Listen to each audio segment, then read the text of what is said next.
दोस्तों आदाब, मैं हूं सुंबुल शकील। खैर मकदम है आपका हमारे प्रोग्राम रोजगार से कामयाबी तक में। दोस्तों आज हम आपको बताएंगे आर्किटेक्चर एंड प्लानिंग की फील्ड क्या है। इस फील्ड से जुड़े दो माहिरीन से आपको मिलवाएंगे, रूबरू करवाएंगे और शायद आपके जो कुछ डाउट्स होंगे इस फील्ड को लेकर वो सभी कुछ क्लियर करवाएंगे। लेकिन सबसे पहले इस पैकेज के जरिए जान लेते हैं कि आखिर आर्किटेक्चर एंड प्लानिंग की फील्ड है क्या। हिंदुस्तानी मईशत को रफ्तार देने में कंस्ट्रक्शन इंडस्ट्री अहम रोल अदा करती है। इसलिए पिछली कुछ दहाइयों से हमारी मईशत में आए बूम की वजह से कंस्ट्रक्शन और रियल एस्टेट में जबरदस्त उछाल देखा गया है। और इसकी मिसाल है छोटे बड़े शहरों में तेजी से खड़ी खूबसूरत ऊंची रिहायशी और कमर्शियल इमारतें। ऐसे में कम वक्त में खूबसूरत और खुसूसी बिल्डिंग तैयार करने के लिए आर्किटेक्ट एंड प्लानिंग के जानकारों की जरूरत बढ़ती जा रही है। आम तौर पर इस फील्ड के माहिरीन का काम किसी बिल्डिंग या स्ट्रक्चर के लिए प्लानिंग के साथ साथ डिजाइन तैयार करना होता है। आर्किटेक्चर एक स्टडी स्ट्रीम है जो आर्टिस्टिक स्केचिंग स्किल और इंजीनियरिंग को कंबाइन करती है। आर्किटेक्ट क्लाइंट के बजट के मुताबिक कंस्ट्रक्शन की प्लानिंग करने में माहिर होते हैं। वैसे आज के दौर में आर्किटेक्ट पर कम से कम वक्त में खास डिजाइन तैयार करने के साथ साथ इको फ्रेंडली कंस्ट्रक्शन तैयार करने का प्रेशर दिन ब दिन बढ़ता जा रहा है। सच तो ये है कि आर्किटेक्चर और प्लानिंग के शोबे में कंप्यूटर टेक्नोलॉजी ने एक तरह से इनकलाब हिला दिया है। जिन स्टूडेंट्स की पकड़ फिजिक्स और मैथ्स पर अच्छी होती है वो इस शोबे में बेहतर काम कर सकते हैं। खास बात यह है कि स्टूडेंट्स में स्केच और डिजाइन तैयार करने के तई दिलचस्पी का होना बहुत जरूरी है।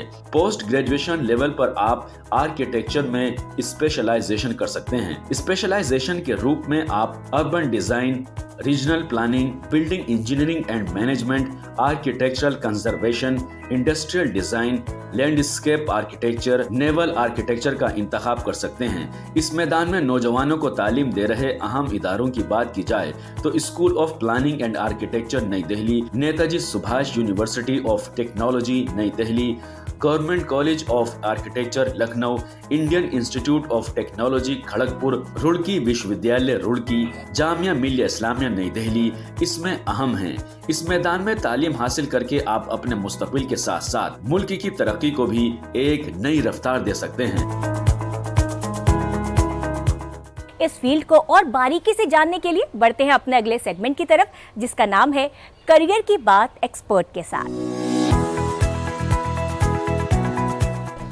दोस्तों आज हम बात कर रहे हैं आर्किटेक्चर एंड प्लानिंग की फील्ड में करियर के क्या इम्कानात हैं और इसी सब्जेक्ट पर मजीद बातचीत करने के लिए हमारे साथ इस वक्त मौजूद हैं Netaji Subhash university of technology के department of architecture and planning की हेड प्रोफेसर सीमा खरबंदा और इसी फील्ड के जानी मानी शख्सियत जनाब प्रदीप खरबंदा।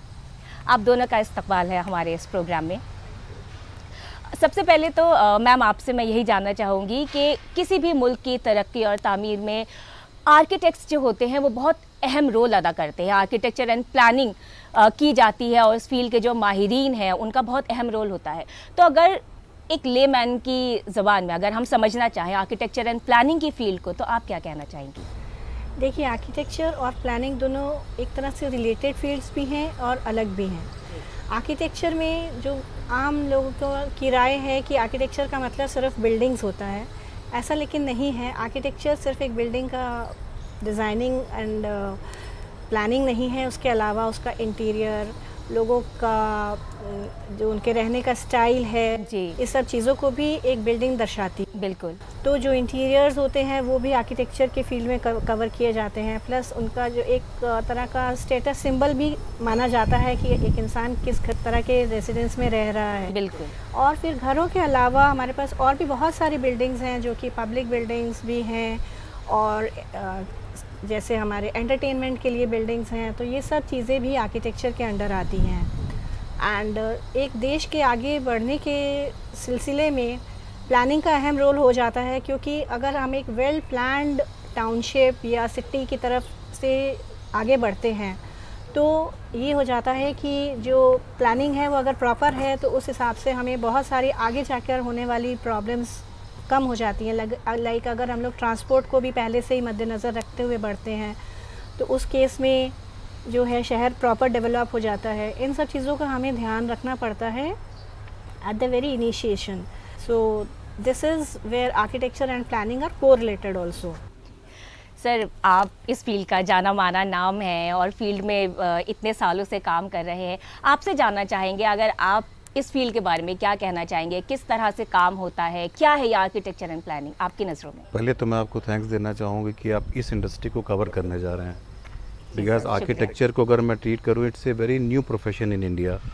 हमारा जो आर्किटेक्ट्स एक्ट आया था वो बहुत लेट आया 1972 में, जबकि आप मेडिकल प्रोफेशंस को देखिए, एडवोकेट एक्ट्स को देखिए तो उससे बहुत पहले आ गए थे। जी हाँ। ये प्रोफेशन अभी भी इंडिया में जिसे कहते हैं ना कि ब्लूम कर रहा है, ग्रो कर रहा है, तो अभी इसमें लोगों में अवेयरनेस क्रिएट करने की ज़रूरत है। और आर्किटेक्ट्स बेसिकली बिल्डिंग्स या बिल्ड फॉर्म डिज़ाइन नहीं करते, आर्किटेक्ट्स आपकी लिविंग स्टाइल को, लाइफ स्टाइल को, उसको भी डिज़ाइन करते हैं। बिकॉज अगर कोई चीज़ अच्छी बनी है, मैं जस्ट एज ए लेमैन आपसे बात करता हूँ, किसी जगह पे जाइए, वो वेल प्लान्ड है, अच्छी है, वहाँ का इन्वायरमेंट अच्छा है, आसपास का एम्बियंस अच्छा है, तो आपकी सोच पे, आपके लाइफ स्टाइल पे और आपके वर्किंग स्टाइल पे उस चीज़ का बहुत इम्पैक्ट पड़ता है। तो अच्छी आर्किटेक्चर आपकी लाइफ को, आपकी सोसाइटी को, आपके सोशल उसको जो है बहुत इम्पैक्ट करती है। अच्छे सिटीज़ इसलिए जो होता है कि वहाँ के लोगों की लाइफ स्टाइल पे बहुत इम्पैक्ट करते हैं। तो architecture is not only build form, architecture is just to govern your life style and quality of life also. जी हाँ, जी हाँ। और मुझे लगता है कि इस प्रोफेशन में भी बहुत कुछ करना बाकी है, बहुत कुछ इवॉल्व होना बाकी है, और लेट अस सी कि क्या होता है। बहुत सारा इंफ्रास्ट्रक्चर इंडिया में डेवलप हो रहा है, जो प्रेजेंट गवर्नमेंट है इंफ्रास्ट्रक्चर डेवलप कर रही है। बहुत सारे जो हमारे हैं इस समय रैपिड ट्रांसपोर्टेशन के सिस्टम्स हैं, और बहुत सारे नए प्रोजेक्ट्स आ रहे हैं। हमारे जो है हमारा जो कोर है दिल्ली का, वो भी चेंज हो रहा है, तो ये सब आर्किटेक्ट्स की देन है। So they are changing the whole build form, और मुझे लगता है कि बहुत इम्पैक्ट आएगा इससे। मैम, जैसा कि सर ने अभी कहा कि अवेयरनेस की थोड़ी कमी है, एंड आप जो है एक यूनिवर्सिटी से जुड़ी हैं, आपको क्या लगता है कि और ज़्यादा अवेयरनेस फैलाने के लिए क्या कुछ किया जाना चाहिए, और जो तालीम दी जा रही है हमारे मुल्क में आर्किटेक्चर एंड प्लानिंग की फील्ड में, उसके स्तर को आप कैसे देखती हैं, उसके लेवल को, या और क्या कुछ बेहतर किया जा सकता है इस फील्ड में? देखिए, जो आर्किटेक्चर की एजुकेशन है वो बेसिकली काउंसिल ऑफ आर्किटेक्चर से गवर्नड होती है। तो आजकल जो है काउंसिल ऑफ आर्किटेक्चर में बहुत सारे रिफॉर्म्स भी हो रहे हैं, जिससे कि जो आजकल की न्यू टेक्निक्स हैं आर्किटेक्चर की, वो इंक्लूड करने की कोशिश की जा रही है सिलेबस में। एंड ये भी है कि जो नए हमारा सिलेबस अभी गवर्न हो रहा है, या जो भी चेंजेस किए जा रहे हैं सिस्टम ऑफ एजुकेशन में, वो जो है इस तरीके से किए जा रहे हैं कि आजकल के बच्चों को जो प्रैक्टिकल नॉलेज है वो भी मिले। सो प्रैक्टिकल नॉलेज की बहुत इंपॉर्टेंस है। और जो आर्किटेक्चर का जो सिलेबस है हमारा, उसमें 6 मंथ्स की इंटर्नशिप रहती है, जो कि एक आर्किटेक्चर का स्टूडेंट आर्किटेक्ट के अंडर करता है। और आजकल का जो हम लोग सिलेबस डिराइव कर रहे हैं, ये जो भी चेंजेस कर रहे हैं, उसमें बेसिकली हम जो न्यू टेक्निक्स हैं, जो इंडस्ट्री में न्यू प्रोडक्ट्स आ रहे हैं, वो हमारे इंटीरियर डिज़ाइन में और बाकी सब्जेक्ट्स में भी हम इसको लेने की कोशिश कर रहे हैं। तो सिलेबस जो है हम उसको मॉडिफाई करते रहते हैं from time to time, keeping in mind कि जो आजकल के रिक्वायरमेंट्स के हिसाब से जो बेसिक नीड्स हैं, उनको भी हम कंट्रोल कर सकें।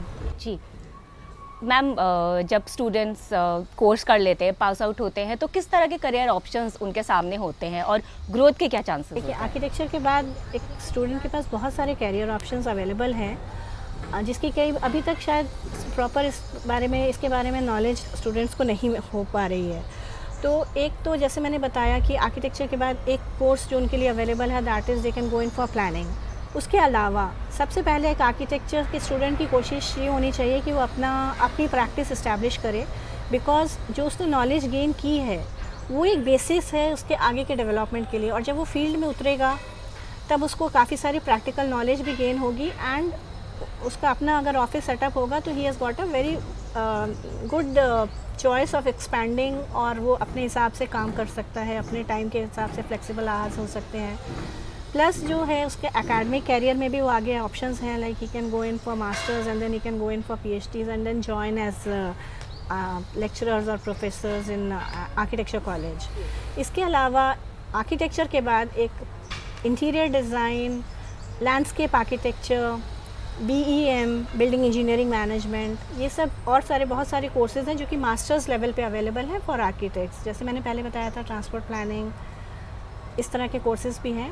Plus interior design, product design, काफ़ी अच्छे इंडिया में कॉलेजेस हैं जहाँ पे प्रोडक्ट डिज़ाइन के कोर्सेज़ भी मास्टर्स लेवल पे अवेलेबल हैं। आजकल एक नया ट्रेंड जो आ रहा है दैट इज़ सस्टेनेबिलिटी का एनर्जी सेक्टर के साथ कार्बन फुटप्रिंट क्या है एक बिल्डिंग का, ये सब चीज़ें उसमें स्टडी की जाती हैं। सो इस तरीके से सस्टेनेबिलिटी अप्रोच जो है आर्किटेक्चर में that has become a very good career option for the students of architecture. So masters level पे वो उसको फॉलो करते हुए इसको अपना they can take it up as a career in their life. Sir, अगर बदलाव की बात करें, आपसे पूछूंगी अगला सवाल, तो इस फील्ड में क्या नए बदलाव देखने को मिल रहे हैं? देखिए, ये जो प्रोफेशन है, मैं कहता हूँ कोई भी प्रोफेशन आप लॉ भी ले लीजिए, तो आज की डेट में जो चेंजिंग सर्कमस्टांसेस है, बिकॉज टेक्नोलॉजी बहुत तेज़ी से यहाँ आ रही है और टेक्नोलॉजी का मैं कह दूँ कि एक्सपोर्ट इंपोर्ट बहुत ज़्यादा हो रहा है। तो हम लोग की लाइफ स्टाइल भी बहुत डायनामिक हो गई है और आर्किटेक्चर की डिमांड भी बहुत डायनामिक हो गई है। तो अभी जो बिल्ट फॉर्म्स हैं हमारी, उनको बहुत अच्छे से प्लान करने की ज़रूरत है, उनको डिज़ाइन करने की ज़रूरत है। जैसे मैम ने कहा कि हमें इन्वायरमेंट को बहुत ध्यान रखना है। आज की डेट में हम देखते हैं दिल्ली में जो कभी भी जब हमारा अक्टूबर नवंबर चालू होता है तो हमारे जो है एक इमिशंस की प्रॉब्लम हो जाती है कि पॉल्यूशन बहुत है। बिल्कुल। तो छोटे छोटे स्टेप्स, जैसे बिल्डिंग में भी जो है इस तरीके से फुटप्रिंट्स का इमिशंस होता है। हम लोग जो एयर कंडीशनिंग करते हैं, बिल्डिंग की ग्लेजिंग करते हैं, इन सब के भी एक टेक्निकल मायने होते हैं जिसपे हमें प्रिसाइजली लोगों को बहुत एजुकेट करने की ज़रूरत है। और एनवायरनमेंट एंड सस्टेनेबिलिटी, मुझे लगता है कि ये फ्यूचर है कि हमें इस पर बहुत ध्यान देना पड़ेगा। हम जो है ऑटोमोबाइल इंडस्ट्री को देखें तो उसको तो बहुत तेज़ी से रिवोल्यूशनिंग कर रहे हैं, BS6 की बात कर रहे हैं, आज हम BS7 की बात कर रहे हैं, आज हम E20 फ्यूल की बात कर रहे हैं। तो बिल्डिंग में हमें ऐसे इनोवेटिव प्रोडक्ट्स बहुत सारे डील करने होंगे जो इन्वायरमेंटली बहुत फ्रेंडली हों और जिनसे कार्बन फुटप्रिंट्स जो है कम से कम निकलें, पॉल्यूशन कम से कम हो। और हमें जो है कम से कम एयर कंडीशनिंग की ज़रूरत पड़े। हमारी जो बिल्डिंग्स हैं बेसिकली इन शॉर्ट वो एनर्जी इफिशिएंट होनी चाहिए। बिल्कुल बिल्कुल। मैम, जैसा कि सर ने बताया कि एनवायरमेंटली फ्रेंडली हो, अगर आप कोई प्लानिंग कर रहे हैं, कोई भी प्रोजेक्ट ला रहे हैं, तो ऐसे में जो नौजवान आ रहे हैं इस फील्ड में या आना चाहते हैं, उनमें आपको क्या लगता है किस तरह की काबिलियत या स्किल्स होनी चाहिए ताकि वो इस फील्ड में अच्छा बेहतर कर सकें? देखिए, आर्किटेक्चर में जो हम सबसे ज़्यादा प्रेफर करते हैं वो है बच्चों में क्रिएटिविटी। सो अगर एक मतलब आमतौर पे ये माना जाता है कि अगर एक बच्चा स्केचिंग में लाइक अच्छा है या उसकी इमेजिनेटिव पावर अच्छी है, तो ये माना जाता है कि वो आर्किटेक्चर में अच्छा परफॉर्म कर सकता है। बिकॉज आर्किटेक्चर एक तरह से हमारा एक इमेजिनेशन है, 3D इमेजिनेशन है, जो आप पहले 2D पे आप डिज़ाइन करते हो, बट उसको डिज़ाइन करते हो आप 3D को मानते हुए, लाइक वो एक्चुअल में कैसा दिखने वाला है। आजकल कई सारे कंप्यूटर सॉफ्टवेयर्स भी हैं जो कि बच्चे को इसमें हेल्प भी करते हैं।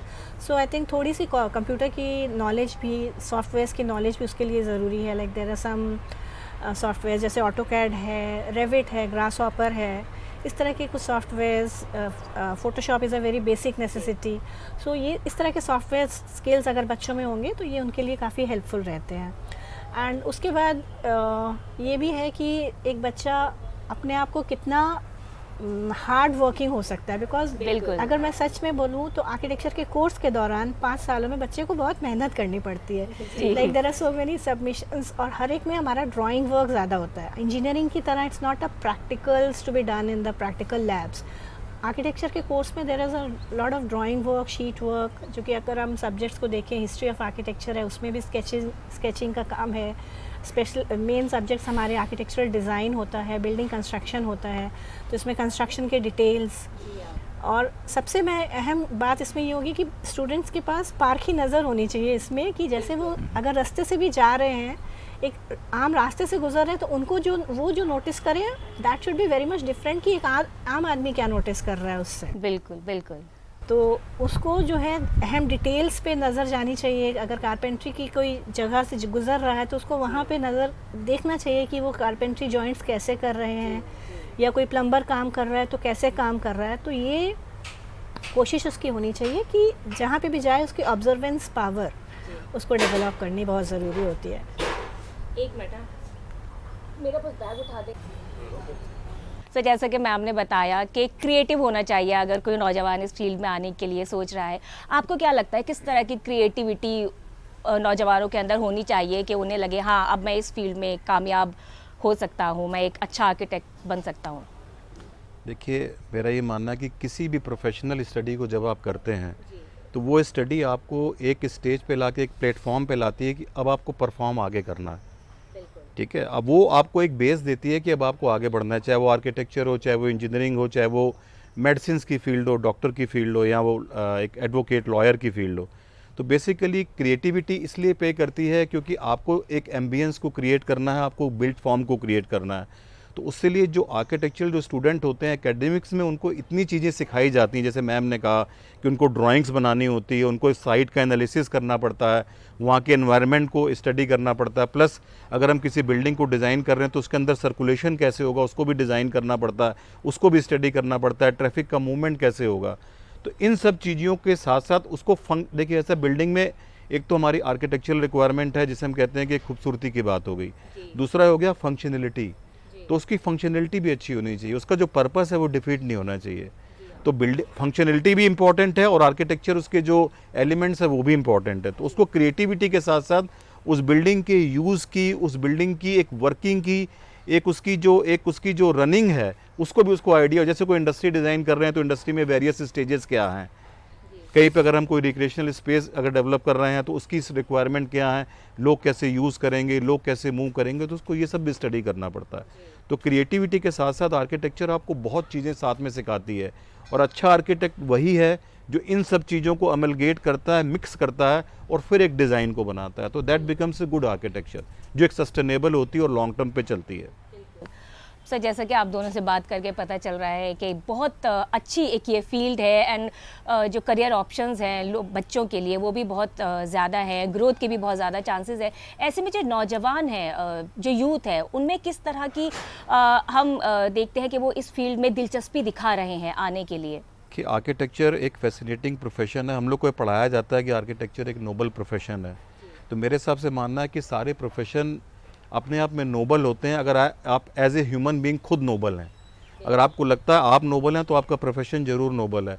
बाकी जो स्टूडेंट्स हैं वो एकेडमिक्स में आते हैं, बट यहाँ पर एक ड्रॉप है कि उनको लगता है कि उनको बहुत जल्दी सक्सेस मिल जाएगी, बहुत जल्दी वो पैसा कमा लेंगे, बहुत जल्दी वो बड़े प्रोजेक्ट्स में चले जाएंगे, पर ऐसा नहीं है। आर्किटेक्चर की जो फील्ड है इट्स जस्ट लाइक सर्जरी। आपको पहले छोटे छोटे ऑपरेशंस करने होते हैं, पहले आपको एक आर्किटेक्ट के अंडर में ट्रेनिंग लेनी पड़ती है, आपको उसके अंडर में रह के सीखना पड़ता है बिल्ड फॉर्म कैसे बनानी है, क्लाइंट से कैसे बात करनी है। अगर आप प्रैक्टिस में आते हैं तो आपको क्लाइंट से बात करना भी सीखना है, आपको साइट पे जा कर के लेबर को हैंडल करना भी सीखना है। तो उसको बहुत सारी चीज़ें सीखनी पड़ती हैं, और मुझे लगता है कि अगर स्टूडेंट्स इन सब चीज़ों को अपने जो उनकी प्रैक्टिस होती है या उनका जो एक पीरियड होता है जिसमें आर्किटेक्ट के अंडर में वो ट्रेनिंग करते हैं, अगर इस पीरियड में इन सब चीज़ों पे गौर देते हैं करते हैं तो मुझे लगता है उनको बहुत आगे जाके ईज आउट हो जाएगी, उनको प्रोफेशन में बहुत सक्सेस मिलेगी।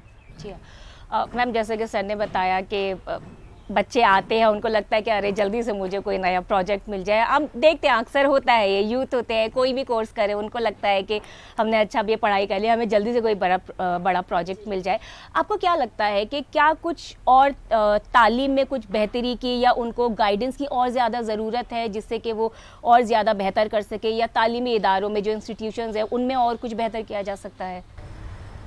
देखिए ma'am, there is always a scope for improvement, ये बात तो है। अब आर्किटेक्चर कोर्स जो है, क्योंकि वो वैसे ही बीटेक के कंपैरिजन में एक एक्स्ट्रा ईयर का है, 5 साल का आर्किटेक्चर का कोर्स है एज़ कम्पेयर टू बीटेक। तो 5 सालों में और बच्चे को इतनी सब्जेक्ट्स सिखाए जाते हैं because we try to touch upon every aspect जिसमें आगे उसको ज़रूरत पड़ेगी, be it plumbing, sanitary services हो, एयर कंडीशनिंग हो, इलेक्ट्रिकल हो, ट्रांसपोर्ट प्लानिंग हो। तो हर चीज़ की उसको बेसिक नॉलेज दी जाती है, बिकॉज़ आगे जाके फिर उसके बाद वो आगे जब वो फील्ड में उतरता है तो उसको काफ़ी, फिर जिस फील्ड में वो काम करने लगता है उसमें उसकी और एक्सपर्टीज़ होती रहती है। और हर एक प्रोफेशन की तरह आर्किटेक्चर में भी एक जो लेट मी से अब तो वो पास आउट होने के बाद आर्किटेक्ट बन जाता है, तो हर एक आर्किटेक्ट को अपने आप को इम्प्रूव करते रहने की बहुत ज़रूरत इसलिए है क्योंकि हम देखते हैं ऑन एन एवरेज हर दिन न्यू प्रोडक्ट्स मार्केट में लॉन्च हो रहे हैं। बिल्कुल। मैम, अगर इंस्टीट्यूशंस की बात करें तो कौन कौन से अहम इदारे और इंस्टीट्यूशंस हैं जो इस फील्ड में तालीम दे रहे हैं, और क्या कुछ नया हम इस फील्ड में आगे देख सकते हैं या हमें देखने को मिल सकता है? देखिए, जो रेप्यूटेड स्कूल्स हैं इंडिया में, one of the best is school of planning and architecture, SPA जिसको हम बोलते हैं। दे हैव न्यू दिल्ली है, विजयवाड़ा है, भोपाल है। काफ़ी अच्छे पुराने कॉलेजेस भी हैं, like we have MACT Bhopal, MNIT Bhopal, sorry presently it's NIT। So इस तरह के चंडीगढ़ कॉलेज है, सेप्ट अहमदाबाद है। So there are some good colleges.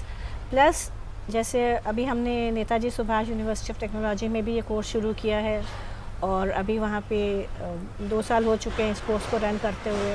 तो हमारी भी ये कोशिश है कि जो अच्छे प्रैक्टिसेस हैं in the architecture, in colleges में भी जो अच्छे प्रैक्टिसेस चल रहे हैं, हम भी उसको अपने यहाँ पे इनकॉर्पोरेट करें। और इस जैसे कि अभी मैंने बताया कि Netaji Subhash university of technology में आर्किटेक्चर का प्रोफेशन, आर्किटेक्चर का कोर्स अभी हमने स्टार्ट किया है। अभी 2 साल हो गए इस कोर्स को रन होते हुए।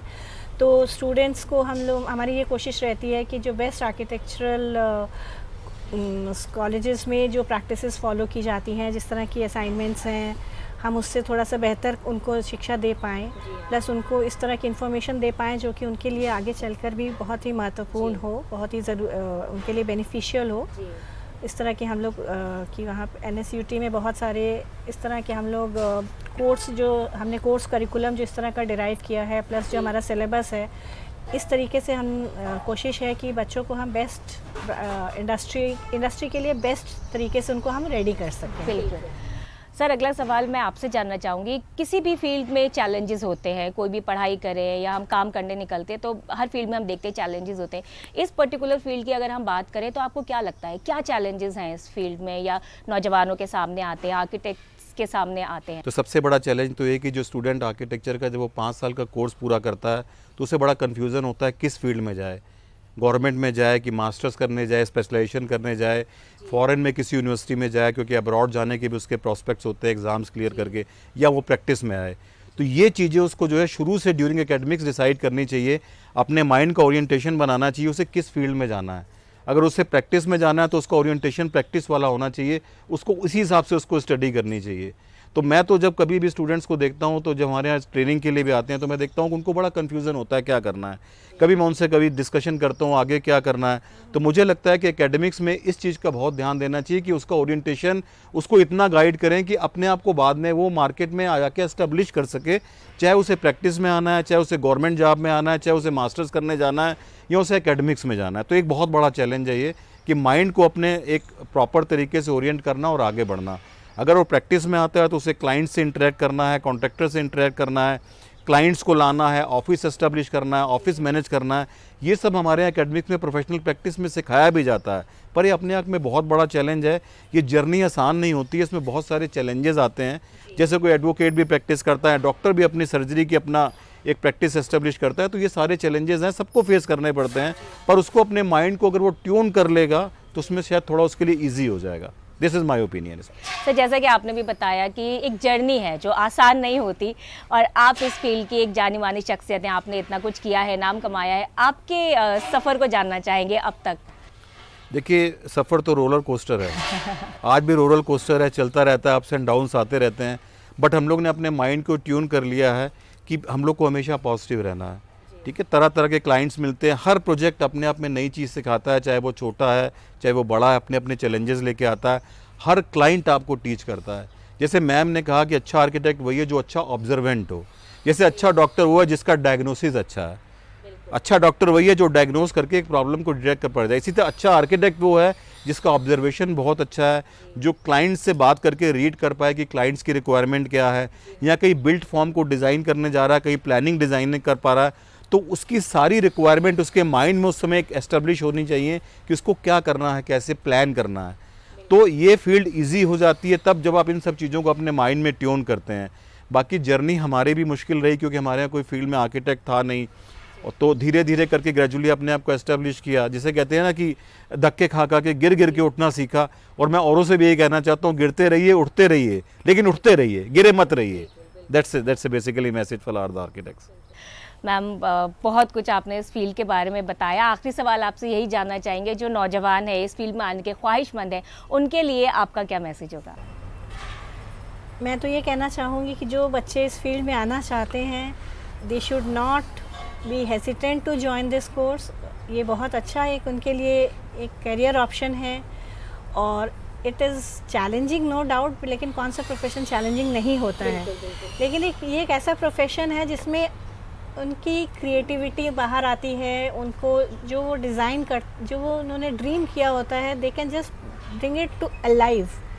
जो उन्होंने सोचा है कि मैं ऐसा कुछ डिज़ाइन करना चाहता हूँ, उस चीज़ को जब वो बनता हुआ देखते हैं तो उस समय उनको जो खुशी, जो गर्व महसूस होगा, वो फीलिंग एक अलग ही है जो कि शब्दों में शायद नहीं बताई जा सकती है। So they should not be hesitant. It's a very good course option, career option for the students, and इसमें आगे ग्रोथ के बहुत अच्छे स्कोप है, बहुत वैरायटी ऑफ करियर ऑप्शंस है जिसमें वो जा सकते हैं। एंड दे शुड ट्राई कि इस कोर्स को आगे बहुत मन से करें इसको। एंड इसमें काफ़ी एनर्जी लगती है, but it is worth it. बिल्कुल एनर्जी लगती है, वर्थ इट है। सर आपसे जानना चाहेंगे, आप मैम ने बताया, मैसेज दिया अपना, आप कुछ जोड़ना चाहेंगे यूथ के लिए, क्या मैसेज? मुझे लगता है यूथ्स को आना चाहिए इंडस्ट्री में। इंफ्रास्ट्रक्चर बहुत डेवलप हो रहा है, कंट्री बहुत डेवलप हो रहा है, इंडिया एक नए फेज़ में जा रहा है और बहुत ज़रूरत है हम लोग को अगर हाउसिंग सबको देनी है तो आर्किटेक्ट्स की बहुत रिक्वायरमेंट है। They should opt for this. बहुत बहुत शुक्रिया सर आपका, मैम आपका, आपने हमें टाइम दिया और आर्किटेक्चर एंड प्लानिंग की फील्ड के बारे में इतनी अहम जानकारी हमको दी। बहुत बहुत शुक्रिया। Thank you very much for covering this subject. और अवेयरनेस फैलाइए, क्योंकि इस सब्जेक्ट को बहुत अवेयरनेस चाहिए और लोगों के बीच में पेनिट्रेट करनी चाहिए वो। बिल्कुल, बहुत बहुत शुक्रिया। Thank you very much. तो दोस्तों, अभी हम बात कर रहे थे आर्किटेक्चर एंड प्लानिंग की फील्ड के बारे में। दो माहिरीन हमारे साथ जुड़े हुए थे और हम उम्मीद करते हैं कि उन्होंने हमें इतना कुछ बताया, आपके जो डाउट्स होंगे वो भी क्लियर हो गए होंगे। और अगर आप इस फील्ड में आने के लिए सोच रहे हैं, अपना करियर बनाने के लिए सोच रहे होंगे, तो आपको बहुत कुछ जानकारी मिल गई होगी। चलिए अब जल्दी से बढ़ते हैं अपने अगले सेगमेंट की तरफ, जहाँ हम आपको दिखाएंगे कि इस वक्त आपके लिए कहाँ कहाँ नौकरियाँ मौजूद हैं, कहाँ कहाँ आप नौकरियाँ तलाश कर सकते हैं और कौन कौन से कोर्सेज में एडमिशन ले सकते हैं।